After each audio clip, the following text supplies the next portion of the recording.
Hi, everybody. It's Steve from This Day in Metal. I'm joined by Cam Pipes, vocalist from 3 Inches of Blood. Hey, Cam, nice to have you on the program.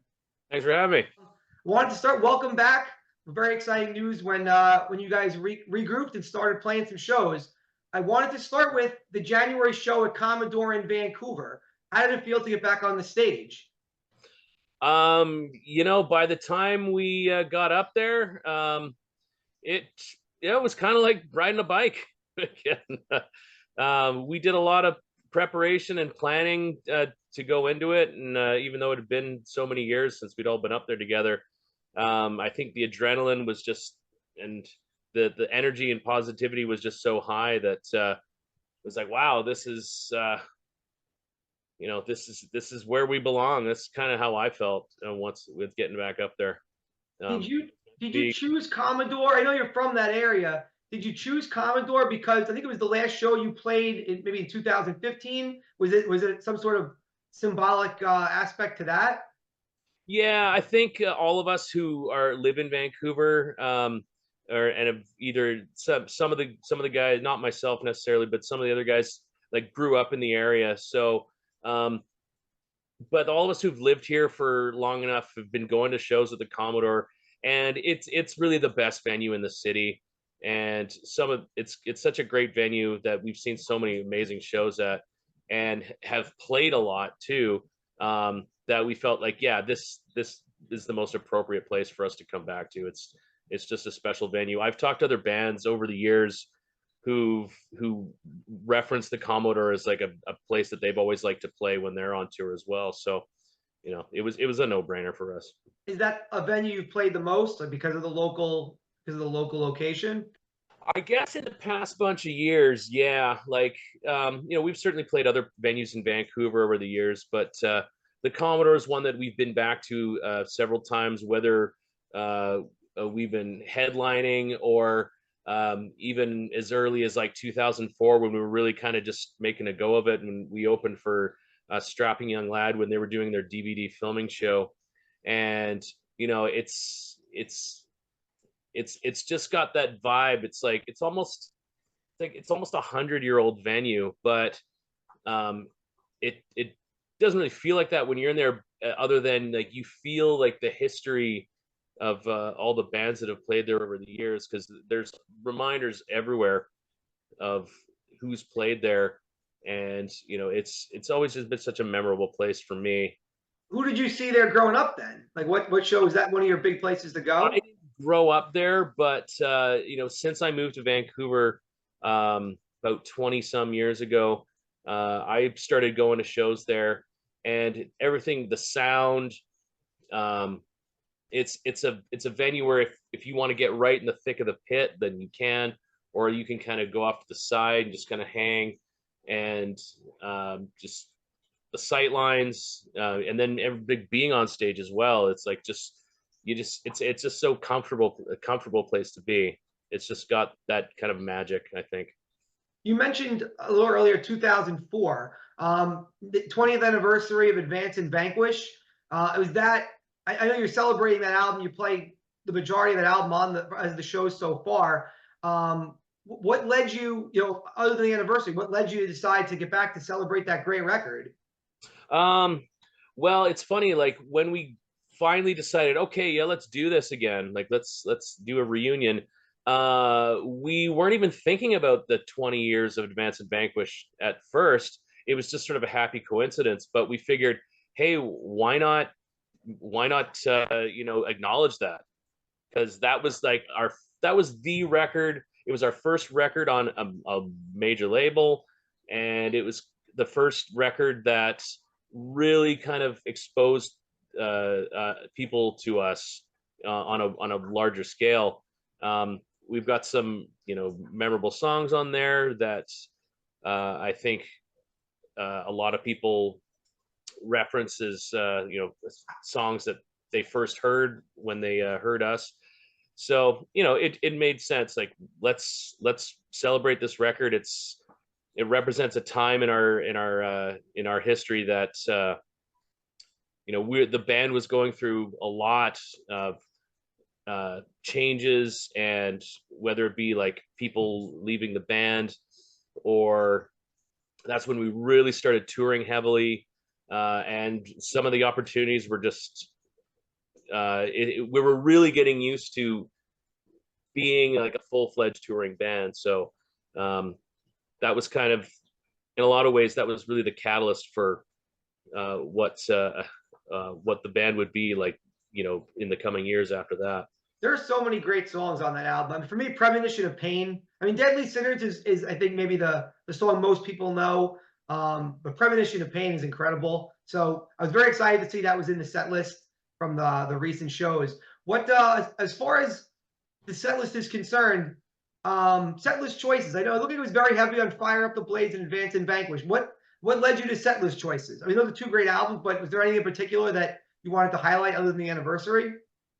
I think mostly, there's, obviously heavily on Advance and Vanquish. And then, just a mix of songs that we like to play live and that we know like the fans react to as well. And so mostly just that. What songs got the best reception at the last few shows? You've been touring for a few months now. Well, obviously Deadly Sinners, like it's probably our most well-known song. Yeah. That gets a good reaction pretty much all the time. So but when certain songs sort of start up after a clean stop, like there's the instant like recognition from some people. So it's great. Even some of the songs that haven't been in the set regularly over the years, some of the deep cuts. And so we want to throw songs like that at people as well, just to like give the diehards a little bit of something unexpected. So I was gonna say, you mentioned that there's, I believe, one song that's being played for the first time ever on this tour. I think it's "Rejoice in the Fires." okay, yeah, like actually that's true. Sorry, I didn't even think about that right away, because that's, I guess, an instrumental, and we have thrown it out there as more of a pre-recorded kind of like outro. But yes, that's true. We've never actually physically played it in front of a live crowd, but yes, that's something we've done for the first time. What's the Western Canada metal scene like? I know you played a bunch of shows out there. You have most of your shows are Canadian dates. I think you have a Seattle date. What's the scene like there? Like what are the main genres of metal, subgenres of metal that are popular out there?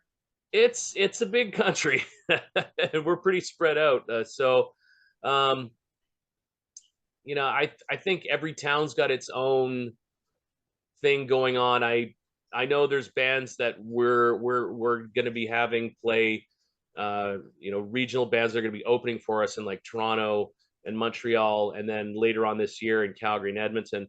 And most of them are like newer bands that started well after we did, and even in the more recent years maybe formed and kind of got things going from the time we kind of broke up till now. So but I think not just in Canada, but all over the US and all over the world, there's been more of a resurgence of the traditional bands that or that traditional sound that influenced us, and then I guess are now influencing a new generation of bands. And according to some people, we've had something to do with that, influencing some of the newer bands with a traditional heavy metal style.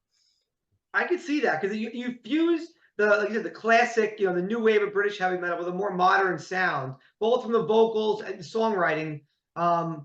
As far as influences, anything in particular? The obvious, the Maiden, the Priest, I'm sure, but anything else influences maybe other than bands like that, like those main bands? Um, really I think it would come down to the individual. Like each guy in the band has influences from different genres of not just metal, but different genres of music in general. Obviously, the Maidens, the Priests, Accept, Deep Purples, bands like that are always kind of going to be forefront. So it's really all over the map. I think you'd have to kind of sit down with each guy and be like, oh, what are you listening to these days? Or like, what are you listening to that you always listen to and kind of come back every now and then, because we're not always listening to metal. So it's we're keeping an open mind musically, not just in terms of what's going to influence what we're writing, but just just when we're driving around in the car, like what are we going to throw on just to kind of maybe take a break from rock music for a bit and listen to something a little bit different. But heavy metal and rock and roll, you're always going to come back to that. Of course. Is there any new music on the horizon? You alluded to writing and influences. Anything planned for after these tour dates? Well, we're sort of taking this year just to see how it goes and kind of get our feet wet again. And then next year, we're starting to make plans for next year already. We'll see where we go, but I think we're open-minded about the idea of getting together, and when we spend time in the rehearsal room, spending some of that time working on ideas that some of the guys have and possibly writing something new. So we'll just see how it goes. We're not going to force it, but everybody's open to the possibility. We'll just have to see when we can sit down and dedicate some real time to doing that. That would be great, because every record you've released has been a great record. It's rare to say that. Every band, every album you release is an evolution, memorable songs, great opening tracks, tons of energy. My friends and I discovered you because we loved the Advance and Vanquish album cover. We saw it at a CD store back then. You couldn't test them out. We're like, it's a great album cover. Let's buy the album. And there we went. What did you do during the hiatus? What were you up to personally? Mostly just working a regular Joe Schmo day job. I did have some musical endeavor kind of on the go with some friends. We were writing riffs together. Didn't have a full band or anything, but all of a sudden COVID happened, and then we weren't supposed to get together and do that anymore. So eventually, one thing settled down. Then Justin suddenly came calling and was like, "Hey, what do you think of the possibility of doing this again?" And things just kind of steamrolled from there. So now we're back to doing 3 Inches of Blood again. You mentioned earlier some of the tour dates, the Montreal, the Calgary. Want to lay that out? What the tour plans are for the fans? Well, it's we're just going into certain cities for now. Just basically just kind of flying in, playing Toronto, Montreal next month. Then we'll be fly into Brooklyn for one show in September, and then November fly into Calgary and Edmonton, play a couple shows there, and then we'll see what goes on next year. So nothing like select dates is what we're doing for now. You know what day you're playing Brooklyn Metal Fest? Yeah, the Sunday, September 22nd. Oh, great. Yeah, that's we're looking forward to attending that. What led you to pick that date, the US show? Because I know you stuck with Canada and the Seattle date. What led you to choose the Brooklyn venue? They called us and asked us if we wanted to do it, and we're like, yeah, that sounds great. They're giving us a good slot, so yeah, of course, like why not, right? I mean, New York's a great city for everything more or less. So we've always had great crowds there, and being that it's a festival setting, we know it's going to be packed, and there's going to be like all fans of all types there. So we should. Do you have any like tour memories that stuck out from over the years? Any favorite venues? I mean, obviously you mentioned the Commodore Ballroom venues, bands you went on tour with. Any particular memories like that? Yeah, tons. I mean, I don't think we had a tour that we didn't enjoy in some way, shape, or form. I mean, we always got along with the people we toured with. Stylistically, we're always very different from bands, but we always found common ground with people. Just there's a lot of hanging out, doing nothing when you're not on stage sometimes. So you develop a rapport with people, and we always found like-minded people to hang out with, and that we've maintained relationships with over the year. So for us, it's just been like something we never expected to do when we first really got into doing this, and the fact that we've been able to like tour all over the place is just been a bonus. What do So, you think? Last question for me is, what do you think that the best aspect of getting back together has been the last few months? um, just hearing just feeling the love from people who are just happy that we're back. Because we wouldn't have a reason to do this if people didn't want us to again. So the fact that there's so much enthusiasm for us doing it, that it's really great to see that people didn't or that they remembered us while we were gone, and they didn't forget. So, and that they pushed us with all the little comments we put on social media every now and then when we'd post something during that break about, I never got to see you while you were around. I hope you guys get back together, or miss you guys. I wish I could get to see you guys play again. So there's a mix of both. Some people who are seeing us again after all these years, and then some people who never got a chance to, and now they're going to get that opportunity. So that's really cool, and we just want to make it worthwhile, and